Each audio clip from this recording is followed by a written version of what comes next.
क्या करूं, क्या ना करूं, स्पष्ट निर्णय नहीं होगा और व्यर्थ संकल्प की गति बहुत फास्ट होती है। व्यर्थ संकल्प का तो सबको अनुभव होगा, विकल्प नहीं, व्यर्थ का अनुभव सभी को है। तो फास्ट गति होने के कारण उसको कंट्रोल नहीं कर पाते हैं, कंट्रोल खत्म हो जाता है। परेशानी या खुशी गायब होना या मन उदास रहना, अपने जीवन से मज़ा नहीं आना, ये व्यर्थ संकल्प की निशानियां हैं। कईयों को मालूम ही नहीं पड़ता कि मेरी स्थिति ऐसी हुई ही क्यों। वो मोटी मोटी बातें देखते हैं कि कोई विकर्म तो किया ही नहीं, कोई गलती तो की नहीं, फिर भी खुशी कम क्यों, उदासी क्यों, क्यों नहीं आज जीवन में मज़ा आ रहा है, मन नहीं लग रहा है। कारण विकर्म को देखते, विकल्प को देखते, बड़ी गलतियों को चेक करते, लेकिन ये सूक्ष्म गलती व्यर्थ खजाने गंवाने की होती है। जरूर वेस्ट का व्यर्थ गंवाने का खाता बढ़ा हुआ है। जैसे शारीरिक रोग पहले बड़ा रूप नहीं होता, छोटा रूप होता है, लेकिन छोटे से बढ़ते बढ़ते बड़ा रूप हो जाता है और बड़ा रूप दिखाई देता है, छोटा रूप दिखाई नहीं देता है। वैसे ये व्यर्थ का खाता, गंवाने का खाता बढ़ता जाता। पाप का खाता अलग है, ये खजाने गंवाने का खाता है। पाप तो स्पष्ट दिखाई देता है, तो महसूस कर लेते हो कि आज ये किया ना, इसलिए खुशी कम हो गई, खुशी गुम हो गई। लेकिन व्यर्थ गंवाने का खाता, उसकी चेकिंग कम होती है और आप समझते हो कि चलो आज का दिन भी बीत गया, अच्छा हुआ, कोई ऐसी गलती नहीं की। लेकिन ये चेक किया कि अपने संकल्प के श्रेष्ठ खजाने को जमा किया या व्यर्थ गंवाया। यदि जमा नहीं होगा तो गंवाने का खाता होगा ना। अंदर समझ में आता है कि बहुत कुछ कर रहे हैं, लेकिन खाता चेक करो कि आज क्या क्या खजाना जमा किया। चेक करना आता है? अपना चेकर बने हो या दूसरे का चेकर बने हो? क्योंकि अपने को अंदर से देखना होता है, दूसरे को बाहर से देखना होता है, वो सहज हो जाता है। तो बाप दादा देख रहे थे कि जो विशेष श्रेष्ठ संकल्पों का खजाना है वह व्यर्थ बहुत जाता है, पता ही नहीं पड़ता है कि व्यर्थ गया या समर्थ है। ब्रह्मा बाप को इकोनॉमी का अवतार कहते हैं। आप सभी कौन हो? आप भी मास्टर हो या नहीं? इकोनॉमी नहीं आती है? कम खर्च वाराणसी, जहाँ 10 रुपये लगते हो वहाँ पे 5 रुपये से काम चला लो। दुकानदार को बोलो कि 5 रुपये में दे दो भाई, क्यों लूट रहे हो? थोड़ा सा करना आता है? क्या करना आता है? खर्च करना आता है। वैसे डबल फॉरेनर्स को लौकिक जीवन के हिसाब से जमा का खाता बनाना कम आता है। खाया और खर्चा खत्म, बैंक बैलेंस कम रखते हैं, लेकिन इससे तो इकोनॉमी का अवतार बनना पड़ेगा। तो बाप दादा देख रहे थे कि जितना मिला है, जितना संकल्प का श्रेष्ठ खजाना जमा होना चाहिए उतना नहीं है। व्यर्थ का हिसाब ज़्यादा देगा। अगर संकल्प व्यर्थ हुआ तो और खजाने व्यर्थ स्वतः ही हो जाते हैं। संकल्प व्यर्थ तो कर्म और बोल क्या होगा? व्यर्थ ही होगा ना। फाउंडेशन है संकल्प, तो संकल्प को चेक करो, हल्का नहीं छोड़ो। ठीक है, सिर्फ 2 मिनट ही तो हुआ, ज़्यादा नहीं हुआ, लेकिन 2 मिनट में आप चेक करो कि कितने संकल्प चलते हैं। व्यर्थ संकल्प तो तेज होते हैं ना, 1 सेकंड में आबू से अमेरिका पहुंच जाएंगे। वैसे पहुंचने में कितने घंटे लगते हैं? तो इतनी फास्ट गति है। उस गति के प्रमाण चेक करो, अपने संकल्प शक्ति की बचत करो और फिर रात्रि को चेक करो। अगर अटेंशन दे करके कोई भी चीज़ की बचत करते हैं तो चाहे बचत थोड़ी हो, लेकिन बचत की खुशी एक्स्ट्रा होती है। अगर 10 पाउंड या डॉलर खर्च होना है और आपने 1 पाउंड या डॉलर बचा लिया, तो 1 पाउंड की बड़ी खुशी होगी कि बचा कर आए हैं। तो अपने संकल्पों के ऊपर कंट्रोलिंग पावर रखो। ये नहीं कहो चाहते तो नहीं थे, समझते तो हैं, लेकिन क्या करें, हो जाता है।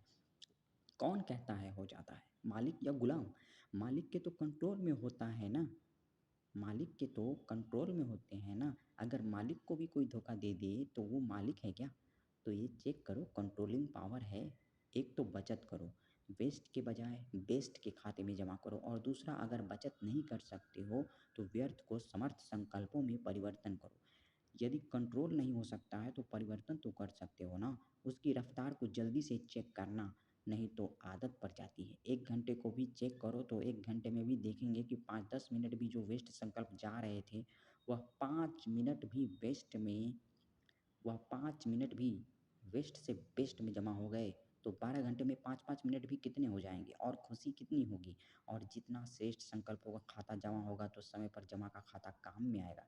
नहीं तो जैसे स्थूल धन में अगर जमा नहीं होता तो समय पर धोखा खा लेते हैं। ऐसे यहाँ भी जब कोई बड़ी परीक्षा आती है तो मन और बुद्धि खाली-खाली लगती है, शक्ति नहीं लगती। तो क्या करना है? जमा करना सीखो। अगले वर्ष अगर देखें तो सबके श्रेष्ठ संकल्पों का खाता भरपूर हो, खाली-खाली नहीं हो। यही श्रेष्ठ संकल्पों का खजाना श्रेष्ठ प्रारब्ध का आधार बनेगा। तो जमा करना आता है? राजयोगी अर्थात चेक करना भी आता है और जमा करना भी आता है।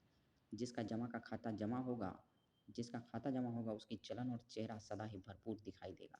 ऐसे नहीं आज देखो तो चेहरा बड़ा चमक रहा है और कल देखो तो उदासी की लहर, ऐसा नहीं होगा। सारे दिन में चेक करो तो आपके पोज़ कितने बदलते हैं। कभी चेक किया है? बहुत पोज़ बदलते हैं। बाप-दादा तो सबके पोज़ देखते हैं ना।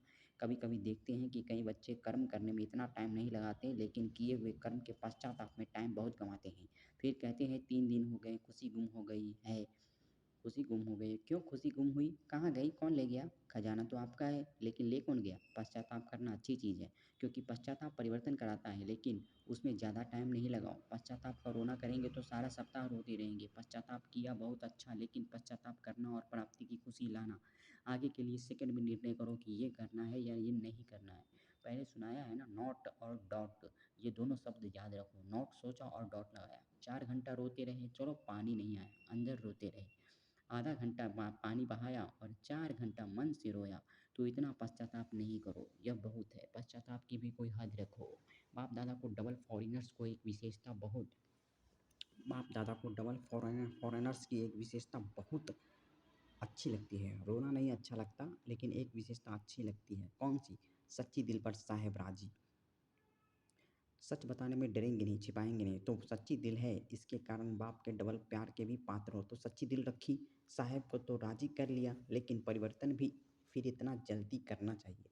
उसको बार-बार अपने अंदर से उसको बार-बार अपने अंदर में वर्णन नहीं करो, ये हो गया, ये हो गया फिनिश, आगे के लिए अटेंशन। लेकिन कभी-कभी अटेंशन के बजाय टेंशन कर लेते हो, वो नहीं करना है। बड़े से बड़ा जस्टिस बनो, यहाँ भी चीफ जस्टिस होते हैं यहाँ भी चीफ जस्टिस होते हैं ना, आप तो चीफ जस्टिस के भी चीफ हो। अपने प्रति जल्दी से जल्दी जस्टिस करो, रॉन्ग राइट, रॉन्ग है तो नॉट और डॉट। ऐसा नहीं होता तो ऐसे होता, ऐसे नहीं करते तो ऐसा होता। ये गँवाने का खाता जमा करते हैं, कमाई खत्म हो जाती है, जमा का खाता खत्म होता।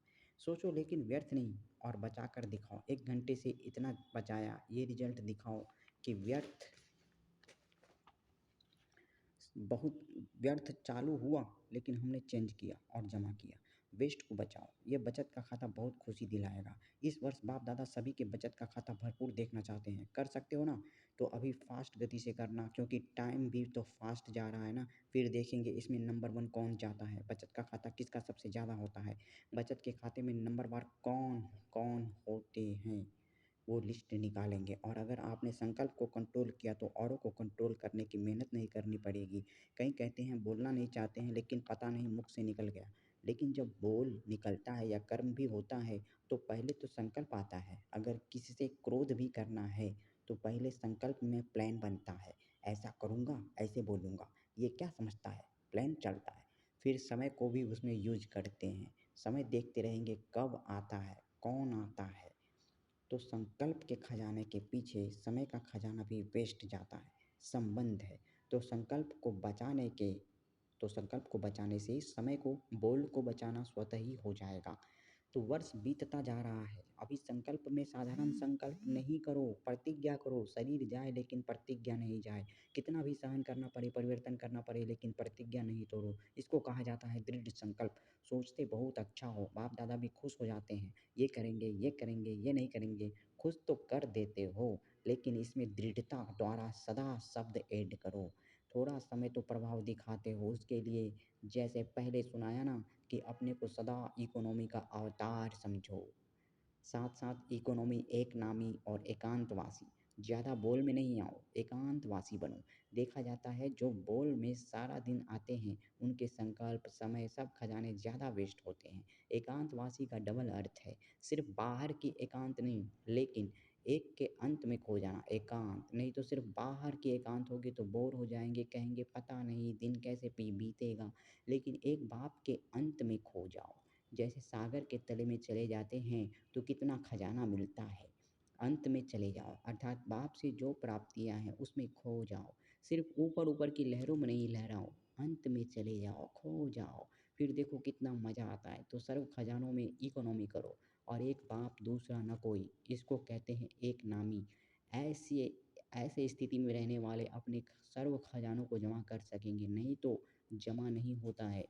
तो इकोनॉमी करना जानते हो ना? अच्छा। चारों ओर के रूहानी बच्चे डायमंड आत्माओं को सब चारों ओर के रूहानी सच्चे डायमंड आत्माओं को सदा इकोनॉमी के अवतार विशेष आत्माओं को सदा एक नामी एकांत प्रिय विशेष आत्माओं को अपने वाइब्रेशन वृत्ति की चमक से विश्व में प्रकाश फैलाने वाले चमकती हुई आत्माओं को बाप दादा का याद प्यार और नमस्ते। दादियों